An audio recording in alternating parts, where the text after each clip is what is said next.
Hello and welcome to Theme Park Dash Park Close, our little behind the scenes informal chat, which something we never thought we would actually make, but apparently we've got some subscribers now and people that actually care and follow the game and point out all the things that don't work about the game that we didn't think about before we spent 2 days running around the theme park. I am joined by Nicola. Hello. Oh, don't call me Nicola. I think everyone should now call you Nicola. Don't call me that. I'm also joined by Lewis. Hello, I'm here as well. And yeah, we're just going to go through we're going to start with the idea, go through like the different production stages. This is our hobby first and foremost. Like, this is something where I obviously seen other stuff online, so there's been a lot of jet lag comparisons. We'll get to that. I am a big fan of jet lag, as you can imagine. I tried to force these two to watch an episode once, and they watched it, but they didn't take to it like I did. I think we need to give it a little bit more time, maybe. Yeah, you definitely need to. We need to sit and go through it and watch a few, don't we? To be fair. Yeah, you definitely do. I'm a big fan of. If somehow you found this before finding that, go and watch that because you'll probably really enjoy it. Probably more. Yeah, and they have a big budget. They actually have a budget to go to. They have to use things like their own Merlin annual passes to get into places and stuff. So, yeah, you'll really enjoy that. So basically, I have another vlogging channel, which is The Next Outing, and we actually published the whole series on there, and it sat and did nothing. It got the first episode got 500 views.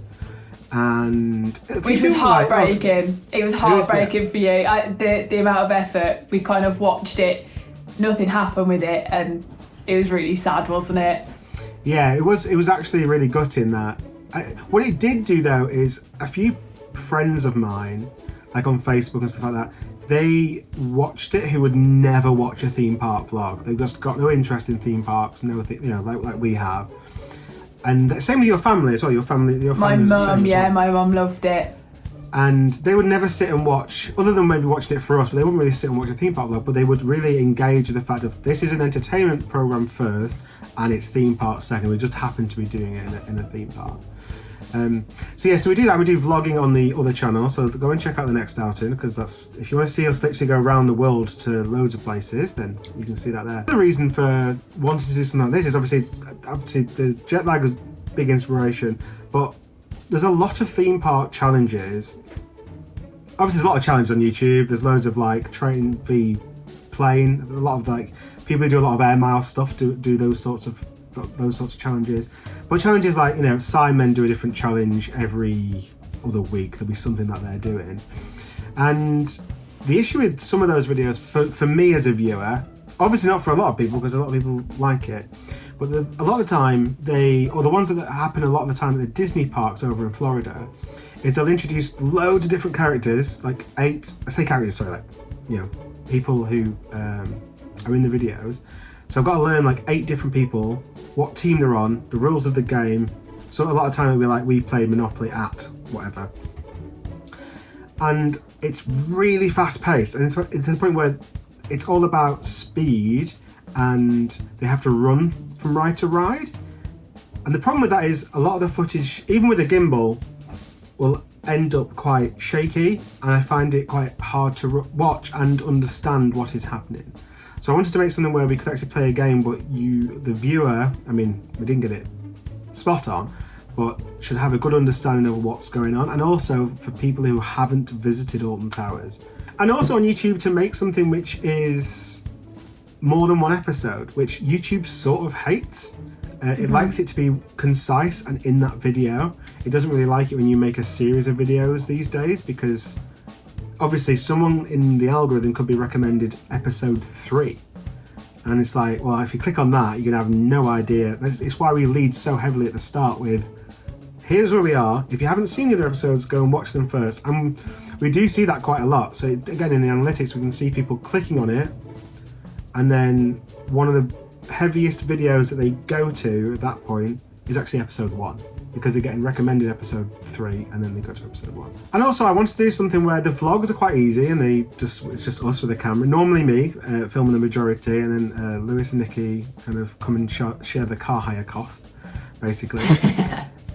And I want to do something with slightly more higher, just higher production values, and actually have something where it was harder work, but like visually it looks great. We're all like really proud of it, and we all kind of committed to it.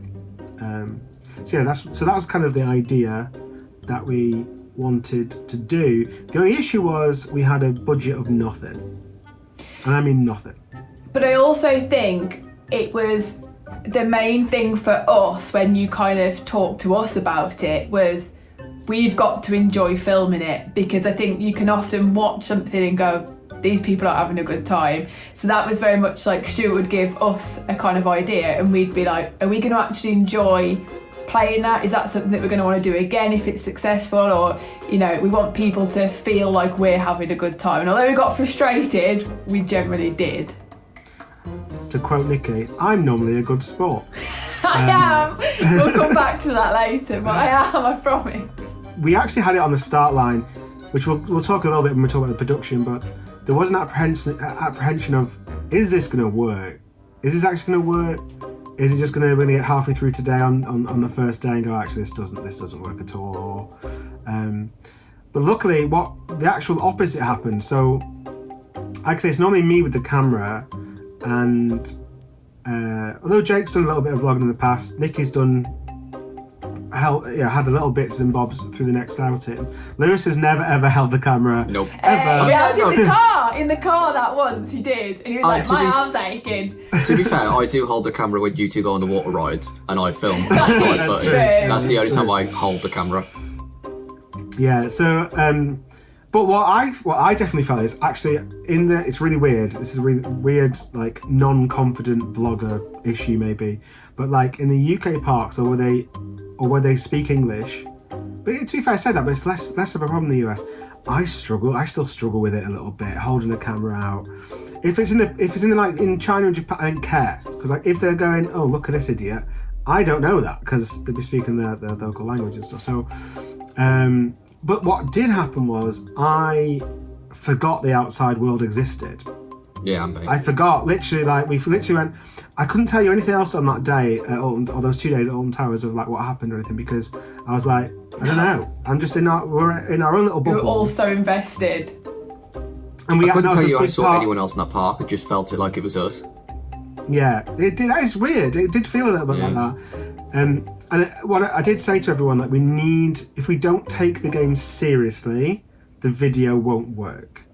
Because if we're just doing things, if we're just doing it for the camera, I know we do some of the comedy stuff, and like we might say some stuff for comic effect, but the game-wise, we have to take it seriously, or else our viewers aren't going to come along for the ride with us, I don't think. And also, what's the point? What's the point of us making it? I don't want to make a fake video of, well, we can just engineer it so, like, oh, it's always going to be close at the end. Now, obviously, we designed the game in that sort of way to try and make it always possible. Because what you don't want is one team getting so far ahead. Because at one point, it felt like me and Lewis were quite far ahead, and it's never possible for the purple team to come back in that example. And it did again something that I worried about, knowing that we're gonna have to edit this, and how is that going to balance when we get like halfway through day 2. But then all of a sudden, because it's hard, because I'm thinking of like a producer hat, and like, oh, this is really good, like, because the purple team are coming back. But then there's the other half, like, but I do not want to lose. Like, not one part of me actually wants to lose, because this is being filmed and I want to actually win. So I think the one thing that we all kept saying throughout, and it ended up being a bit of a catchphrase, was spirit of the game, wasn't it? Like everything, all the decisions that we made, even if, you know, we're trying to do things to be a little bit more entertaining, it had to be in the spirit of the game. We had to kind of, you know, make it so the game was fair and even, and that was a big talking point beforehand. When we're thinking of the rules, yes, we can kind of like shape them Taskmaster style, but it has to be kind of within the spirit of the game. Yeah, because the idea was to do things that you might not expect, and we can you know, get the suitcases from the table. Yeah, they weren't happy about that, were they? Don't know about that still. Well, it's one thing they haven't mentioned in the comments though. No one said like that isn't a suitcase, so I think we're vindicated with that one, Lewis, a little bit. Which again, we'll come on to how the production side of that worked and fairness. But we could just cheat, right? That's the problem. And if you're playing this, if you go and make your own game and you do something like this, you can just cheat. And it's a problem with anything. But if you're just cheating, we haven't got a video, and we're just wasting everyone's time. So we do try and play it as fair as possible. So that's sort of like the idea and the starting of it. So I kind of approached everyone with this idea that I had of we could film it all in towers, and because the budget was nothing, we could find stuff, we could film it on our phones, and also we didn't want any big equipment with us anyway. I did invest in some nice microphones, which again we'll come on to that in a bit. But that really helped with the production value of it, because it also just stuff like we can position the camera somewhere and we can walk over there and we're still being captured. The Wicker Man memory shot was really good. And Nikki on the pirate boat worked perfectly for that, because she was always either side on the road, you could still hear her. Yeah. So the microphones are really good for adding a little bit of... So there was bits where I did want to actually spend a little bit of money, because I thought it really mattered. Because the theme park's so large. So when we do the vlogs, and there's 3 of us, it's actually really hard to find a mic set which allows for 3 people to connect. I mean, within my sort of price range anyway. But this one had 2 twos, which was perfect for us playing as 2 teams. Okay, so moving on to the pre-production sort of phase. So me and Mark worked together, and then after work we kind of just sat there and started to build a game. Now Mark doesn't really want to be on camera. He might change his mind one day, but right now that's why he's not here. As he'd be in the channel. Because he's great. He would be good on camera, to be fair to him. So the top marks when you see his little game show. I actually got a image of Mark and put it into AI and said, make this into a quiz show house, and that is so. He's been inputted into some sort of AI system somewhere. His images in the database. Yeah, that's roughly what Mark looks like. If you search for Mark from Theme Park Dash, it might automatically pop him up one day. Who knows in the AI? So we need to work out what the game would be. It had to be on towers because for money saving costs, like all of us had a million annual pass. All of us that's like the most central part to all of us. And we were trying to save as much like money. Because again, we didn't think anyone would actually... We hoped people would watch it. And the first time they didn't watch it. But yeah, we wanted to make it as good as we can. So if we can save some money on fuel rather than travelling to Thorpe Park or travelling further, then we definitely tried to do it. So we also need to work out what the game was going to be. It needed to be simple, and me and Mark actually design escape rooms together. And Mark always overcomplicates them. He'll be annoyed that I've said that, but it is true. So Mark would come up with quite a complex game, and I'd kind of rein him in a little bit because I would be the one saying, but we need to edit this and I need to give all the information out to the viewer within about 30 seconds and not confuse them too much and all this other stuff. Equally, we have to play this game on the fly, in real life, running around the theme park with just our phones and a spreadsheet. Now, spreadsheets and phones, not great. It's not easy to navigate a spreadsheet on your phone. We also had to work out the number of tasks. We knew we wanted to do it over 2 days because 2 days felt like it was something bigger and would justify several episodes. And we decided on, I think we got like 40-ish tasks. I think it was 38 tasks in the end. It actually says it in the graphic. And I was annoyed because it's weird. Why would you have 38 different tasks? And actually, do you know how many tasks we had left? I was going to ask you that. It can't be many. 5. Yeah, I was going to say, really? it can't be many. We only had 5 tasks left on our sheet. So yeah, the star values, which again, I think the star values is a bit confusing because like, well, why was Nemesis less than Galactica? Normally, Galactica has a huge queue in comparison to Nemesis. Everyone can sort of, I definitely do. Maybe I'm wrong, but Galactica on the whole normally has a bigger queue. Yeah, I'd probably agree that like Galactica does normally have a larger queue than Nemesis ever would. Was this pre or post? This was before Reborn, wasn't it? After. Was it after? I can't remember. It's last year, It's been so long. It was after. To be fair, we didn't say that when we filmed it. It was actually filmed in June last year. We got back from America, hence we're all rocking Cedar Point merchandise. Yeah. And we filmed it. We actually filmed it over, we say 2 days, some behind the scenes. It was actually filmed a week apart. It was a Saturday because of everyone's availability, and it was the next Saturday. So it was a week apart. That was one of the main reasons why we actually split the teams up. Because if you don't know, Nick and Lewis are together. So we didn't want them to kind of come up with any schemes in the week's break of how they could break the game. But again, it comes to that thing that we talked about already, like, it's just not the game. It's not how you play the game if you start doing stuff outside. Spirit of the game. So we filmed a week apart, which is actually quite good because it meant we could review the footage from the first day. The one thing I couldn't do is I couldn't look at Nikki's and Jake's footage. I didn't look at any of Nikki and Jake's footage because they might have discussed a strategy at some point. Yeah. So I didn't do that, but I did manage to then do the first couple of clips, which they cleared, and it meant I could start to make the very first animations for how it is going to look, to kind of tell these guys this is what it's going to look like. And the footage, what I could show examples of mine and Lewis's footage to everyone that I knew was safe and didn't have any strategy stuff in, and Nikki's footage in the week after was much better. I had loads more footage in the week after because of that, which is really good. And also on day one we barely rode any rides, which is a problem for the actual show, which is at a theme park and going on rides. We went on Gangster Granny like twice, didn't we, at some point? It was like the one day. And that's a great, we're talking about star values, Gangster Granny. Now the reason for that is Gangster Granny normally has a really big queue and it's slow moving. Yeah. So we didn't want it to give it 1 star, we wanted to give it 2 stars to reward people dealing with that queue. The only weird thing about the days that we filmed on was they were Euro 2024 days. Oh yeah. So it was really weird how the balance in the park was. Like, and we see it at the end of the day on day 2. We literally walk onto Gangster Granny, which like blew our minds a little bit. I've never had a walk on Gangster Granny on a Saturday in summer. Yes, it's June, not August, but still.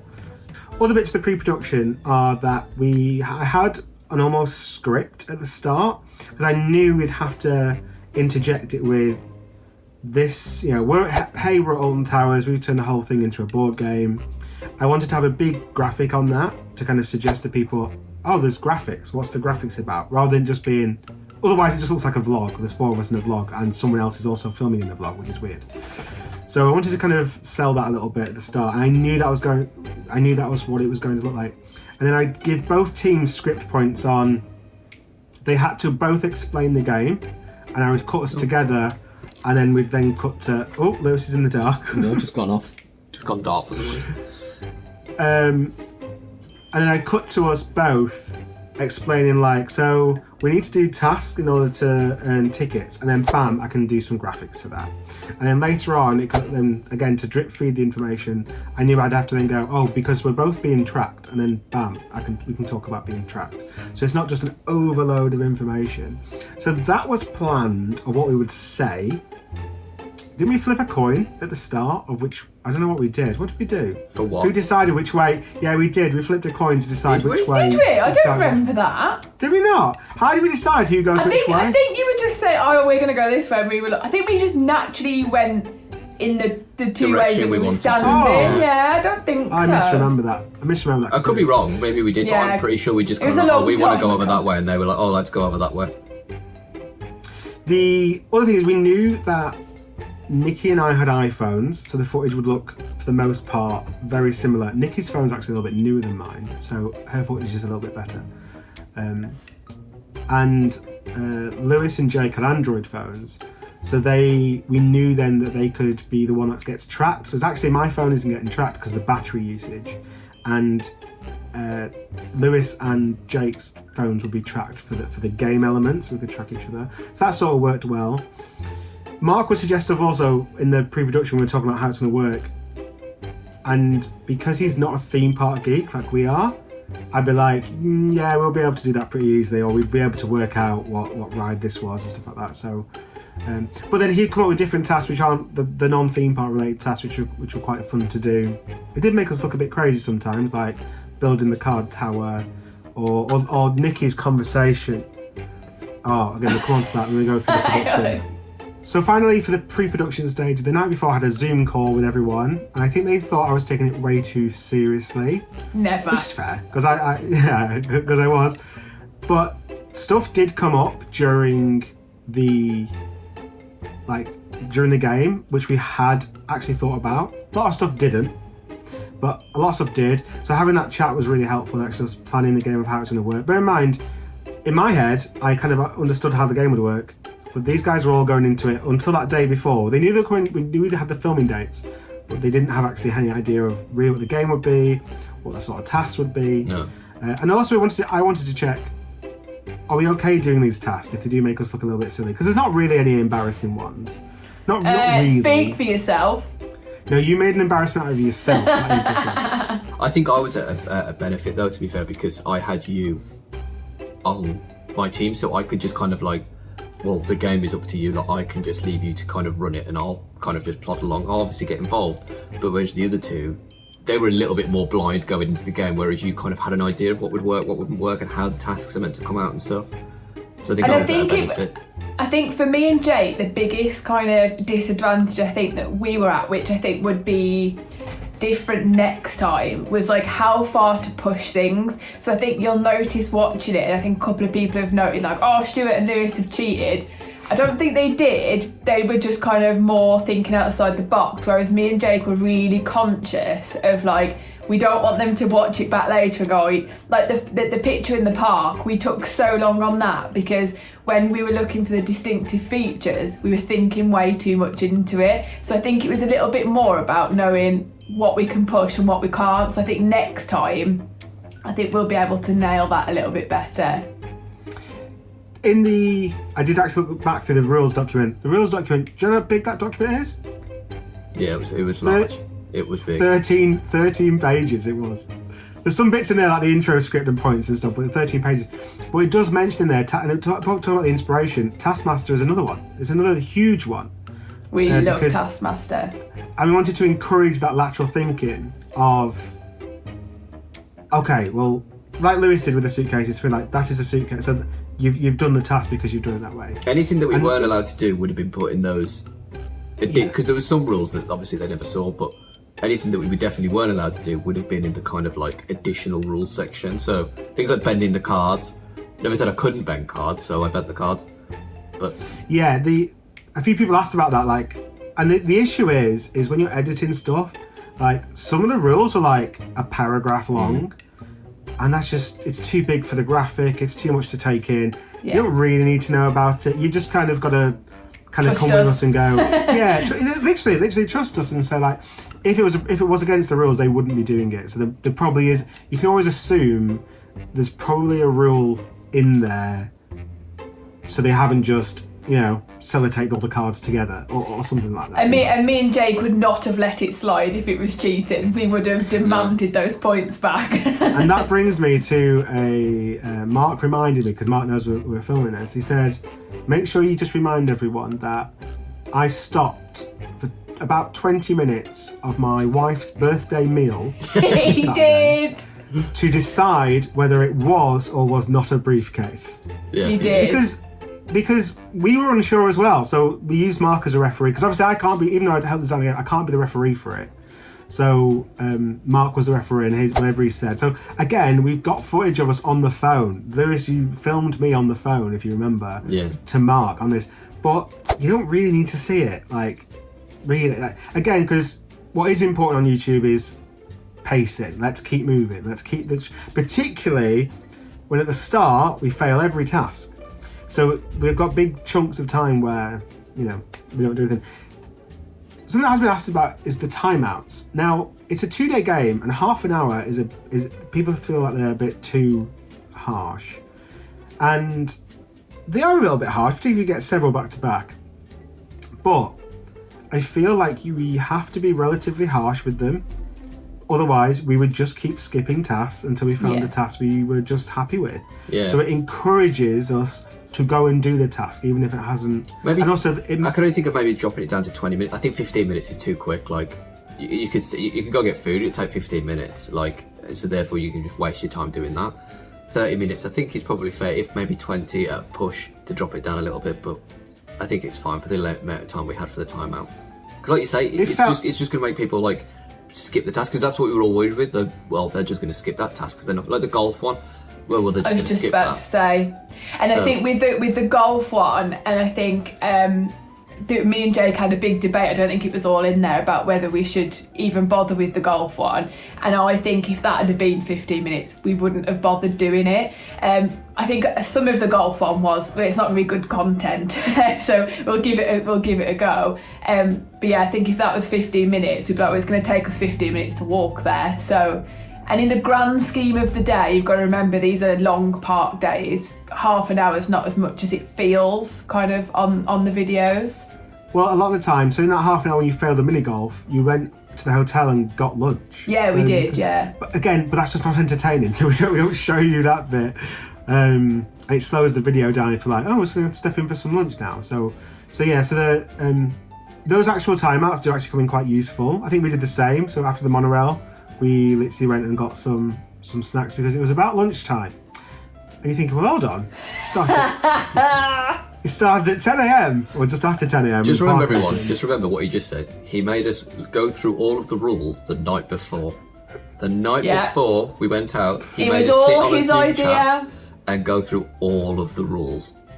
Anyway, Stuart, what happened the next day? I was about 2 hours late. The funny thing is, we were all driving down. So me, Jake and Lewis all travelled together because obviously we're all central. And we thought, it's really strange, we've not heard from Stuart, but he's not a child, we're not going to keep texting him. And we got there and I was like, still haven't heard from him. So we rang him, no answer. Rang him again, the second he answered the phone, I was like, we've just woken him up. We've just woken him up. I was so mortified. Now you got to remember, it'd be different if I wasn't the one paying for it all. Obviously I'm not paying these guys for their time. That's like, I have invested like some time and effort into this. So much time. You spent hours with Mark planning this. And that was the problem, because the night before I was literally getting all the bags ready, because literally you see the Asda bag. Now Asda is the Walmart if you're watching this from America, right? But like, you're not meant to see that bag. The whole point was, nothing looks, I mean, I know it's cheaply filmed and stuff, but oh my god, that's like the cheapest. Because Jake gets the bag out. Yeah, he did. all the felt tips go everywhere. So the idea is I had all these bags ready, so I could literally, when we got there, right, there's your bag. You've got a coin in there. You've got some felt tips. You've got the playing cards. You've got the slinky, the notepad. Just making sure I had everything. So in the morning, because it was 10 a.m. we get in, and we're literally scanning in straight away. I think I wanted to arrive at the park at 9:30, so it was actually 2.5 hours late. And then we get to the front, we'll go have 10 minutes, 15 minutes going over the rules and how we're going to do it, how we're going to start it, and then we're going to start. And yeah, I woke up and they're like, we're here. I'm like, I'm not there. So that's why I look, I mean, don't get me wrong, I'm not the world's best dressed man, but by God, I look so scruffy in that first episode because you have that dread feeling. Yeah. That's what I had. And I was like, of all days, and I haven't slept in like when I've had to be somewhere in years, like talking. I've never known you do it. The amount of we've been on so many theme park trips, 2-week long trips where we're all shattered. I think that's and you've never done it before. I think that's why we didn't text him and rang him. It won't be late, Stuart. He's always on time. He's not the one having to go at us because we're running late. Lewis is always late. I am. Yeah. But I'm always waiting for you in the Alton Towers car park. And I'm like, 100%. You should park here, The other thing is that if you're working, because I did some TV work way back in the day, rule number one, just ring the people who are in it to make sure they're all, just the rule number one. We did the week after. We did the week after. Oh yeah. So we actually start about midday, and then we then pull the monorail task, which really helped the video. Because suddenly, we didn't plan it, it is genuinely random, but it really helped the video because it was a big task. It looks good on the thumbnail, it's the first task that the audience are going to see. So in the future, we need to think of a way of how we can do a sort of a bigger thing at the start, maybe. But yeah, so and you think, well, why did Stuart just walk and get on the monorail straight away? It's because it's like 12 p.m. and not 10 a.m. Because at 10 a.m, I'd have to wait at least maybe one monorail, if not two. It takes a fair few people the monorail.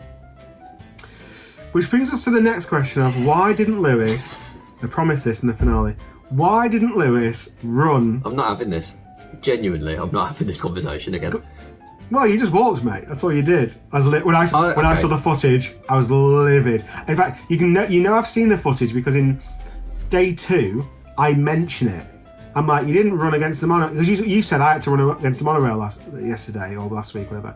And I said you didn't run against, and then you had to go at me for not running around late. So I'd seen the footage. I was livid about it, and hence the running joke we've now got. Right.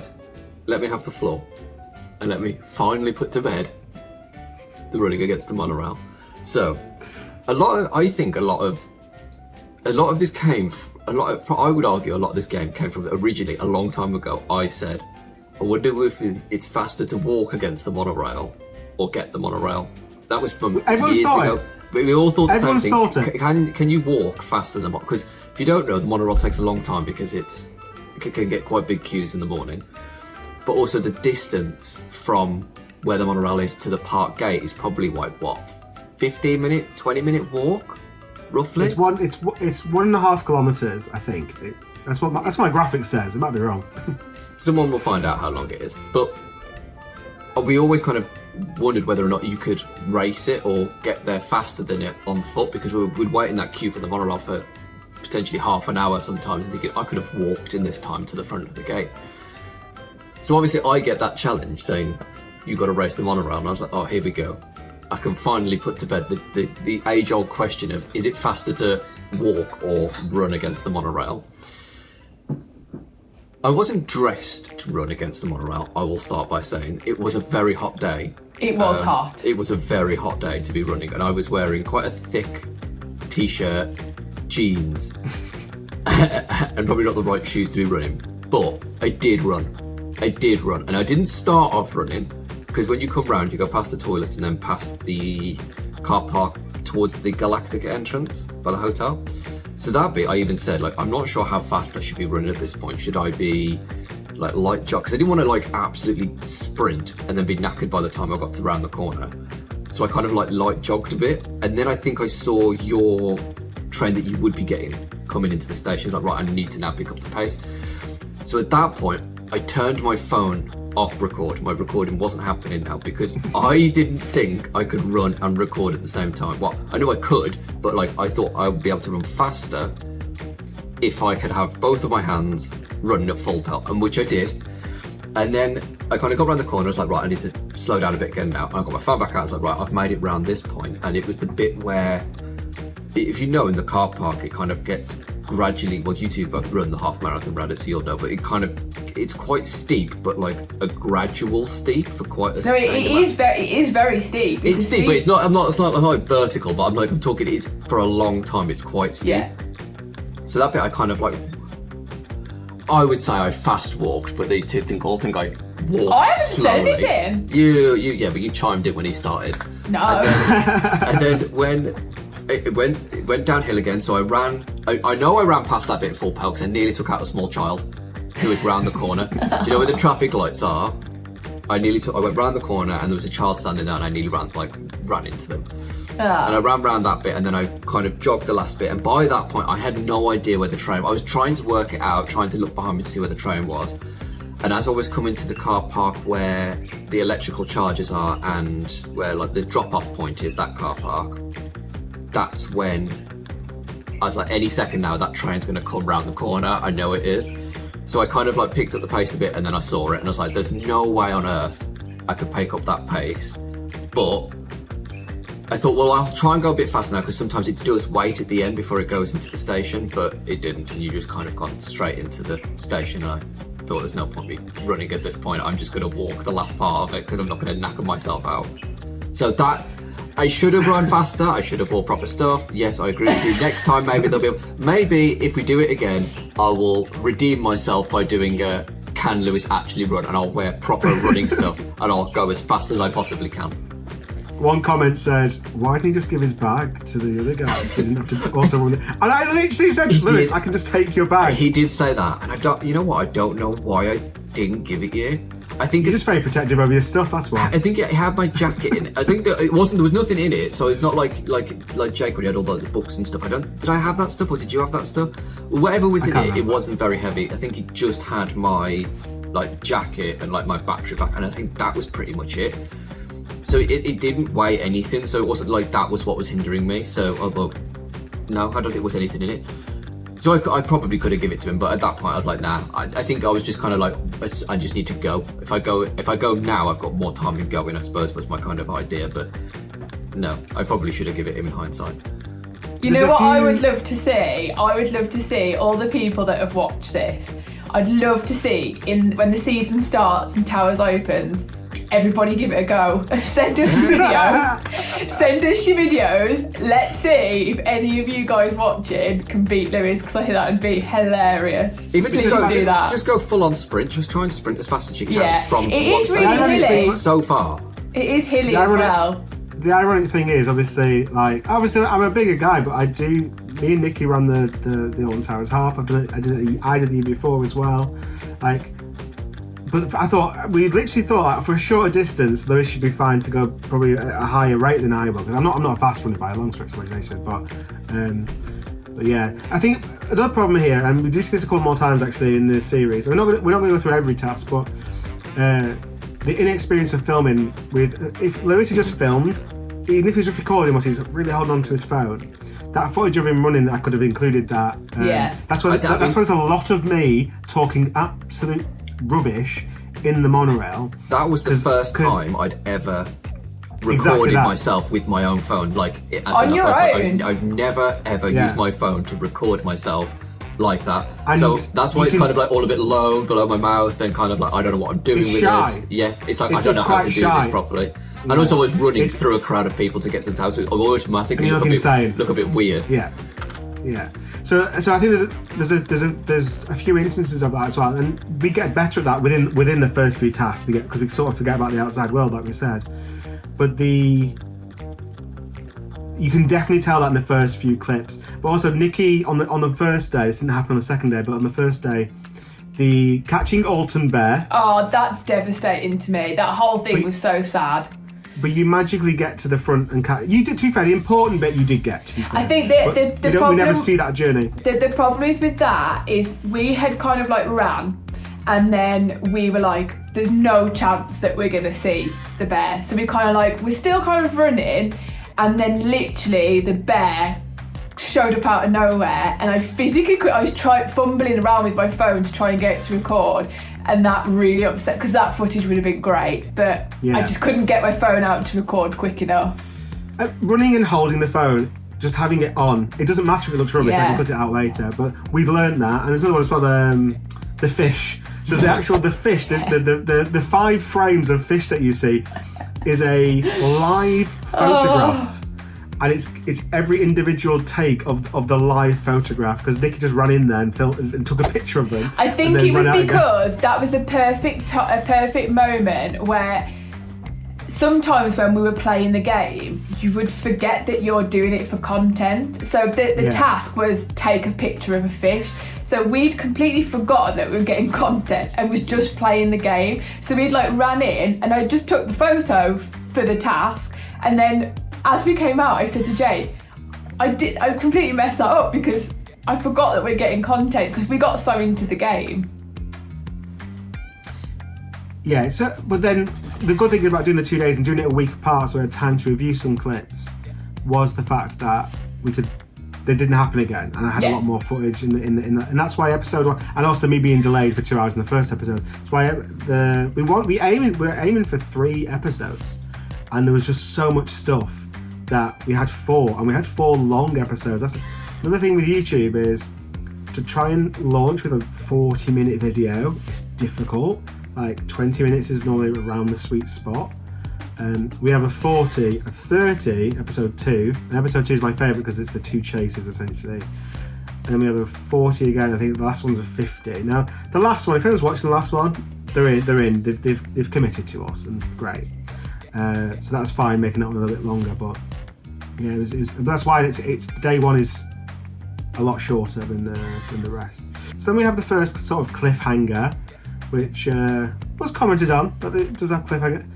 Newsflash: every television show in history likes to have a cliffhanger. But the thing is, I get it with a cliffhanger, but as long as you're not making me wait too long. If you're making me wait a week, that's fine. It's like, you know, like if the whole season had a cliffhanger, then I'd be upset. Yeah. But come on. We've got it. We want you to come back. But also, to be fair, I think the comment was more about cliffhanger in episode 2, because obviously you failed that prize task. Yeah. And they were like, oh, right, so you're just going to fail everyone. Well, the issue with the cliffhangers is sometimes you have to fail them, or else they're not cliffhangers. If you know, particularly because we know what happened through the days. So we knew that actually there's going to be some cliffhangers where the next one is we find the card, which is ridiculous that we found the card. And then we've got the Harry throws another one. But bear in mind, these are stupid cliffhangers. Like, we found a business card. Why do you care? And that's great. It's like, you shouldn't care. No one should care. But the fact that people do care and get wound up about it means they're invested, and that's quite nice. That's a nice thing, really. So yeah, prize task, really funny that you had all this different strategy. We should go here, and you literally just did the same thing 50 times. You know what? I think what people forget as well is that there's a lot of conversation that happens. So we even called our friend that used to work on the games and stuff, and we rang him and was like, what's the biggest chances? And he was like, generally anything in an arcade. One thing that these guys picked up that we didn't was that we could have won like tickets, and I think that's another thing where we didn't want to push the rules as much as kind of Lewis and Stuart would have done. So we were kind of like, but a ticket, a piece of paper for us didn't feel like a prize, but they would have accepted that, but we were still a little bit unsure. I think you'd have had to exchange that ticket for a prize. Like, you wouldn't have have had to say. Just get a ticket. You'd have had to get like 400 tickets and get like, I don't know, a bouncy ball or something. I'd have probably I guess. Yeah. But I don't think Sweet should have counted, because I think like you get one ticket and get a lollipop, and I think that's a bit kind of like, well, I could do that with 10. I do, but like, is there ways I couldn't do that long then? ago. I think it should have been like, you win a prize, or you have to get 250 tickets. That would have been like kind of what I would have like kind of added the extra rule on to, because I mean, it wouldn't have been very fun. The winner really was the content, because like I say, it gave us an opportunity to make a cliffhanger, and also edit something serious and show you that we were taking the thing seriously, to something which is absolutely moronic and stupid and silly. Like, to put this really high drama music on it when it's literally just a crane. And also, what's really weird, I don't know if anyone else noticed this, but I do, because I heard that sound effect thousands of times, because the actual noise, the tone, for complete fluke, sort of matches the music. Like, it's in the right, I don't know what you'd call it, I don't know the musical thing. Like, it was like in the same, I want to say same key, that might be wrong, someone might correct me down below. Like, it fitted the music, like it slotted in, and it sounded quite good. So really, it did sort of work in the end. So then one of the teams lost a microphone, which was the yellow team. Now that was really bad, because one, they're the most expensive bits of kit that we have. It was the only thing you put a budget into, was it, microphones? Yeah. The only thing you and this link is. It was by far the most expensive thing that we purchased, was the 2 sets of microphones. And yeah, so they messaged us. We just got top marks, although we hadn't revealed that in the programme, because we reveal that tomorrow, because it just got in the way when we pulled the task. And we do juggle stuff like that sometimes, which I'll talk a little bit more in the post-production. But so they lost it. So you'll notice anything after, when they do the fish task and then onwards for that first day, they don't have any sound. So they're actually, I use subtitles a little bit more at that point, try and help. But as Nikki, you can hear Nikki, but then the second person, this time Jake, or even when I vlog, it's always quite hard when I'm filming and Nikki's or Lewis is saying what they think of a ride in the vlogs. So it's hard to hear them sometimes. So that's why their audio goes a bit funny. But we pause the game and we run down to, fast walk, to the Mutiny Bay area because we know it's there somewhere because we've got a clip of them talking, you guys talking, and you're using the microphone. We can see the microphone in shot. It's really easy with the mics, by the way, because it's meant to be just a bit of magnet, and the microphone just goes on the top of it, on the top of the clothes. But you can knock them off and they would just go. You'll actually notice an episode in day 2 they are using the clip versions of that. It's also so easy to, because there's no on-ride filming at Alton Towers, but it's so easy to just go on a ride, which we all did. I think you guys went on Oblivion wearing them in day 2. I'm pretty sure we would have done it at some point, Lewis, as well. Because they're here, they're not in your eye line, so you completely forget that you're... Well, yeah, you don't notice they're there, do you? We're all just mayhem. I think we went on them with it, didn't we? And the other one. And it's still just recorded, yeah. So we went and searched, and we know a child found it, because the child literally said, "What's this?" You can hear that rustling, and you say, "What's this?" Because Nikki and Jake were still filming a clip, and the radio, the other mic was still being picked up. Those cheesy chips, right? What is it? They've just cursed and stolen it from us. It's not top. We're still ahead in terms of rides, but not tickets. Yeah. Grab those Even if tasks. we don't get any more rides today. Yeah, let's and that's try what we and need get to the do now. tasks Prepare us well for next time. And then his dad didn't know what it was, and then he just put it down. So it's somewhere around the Mutiny Bay area. By Eastern Express, isn't it? By the Yeah, food court, we went back to the footage, and I think the last clip of the grabbing machine, Jake had got it on. We then grabbed food from what's that place in Mutiny Bay? Eastern Express. Eastern Express. And then we went to eat, so we knew that it was by Eastern Express somewhere because we could work it out from the clips where he then didn't have it on. Yeah. So that's why their audio is a little bit funny for the rest of day 2. We then day 1, sorry, and then for day 2 we bought another set again. Further sunk costs. So cheers for that, guys.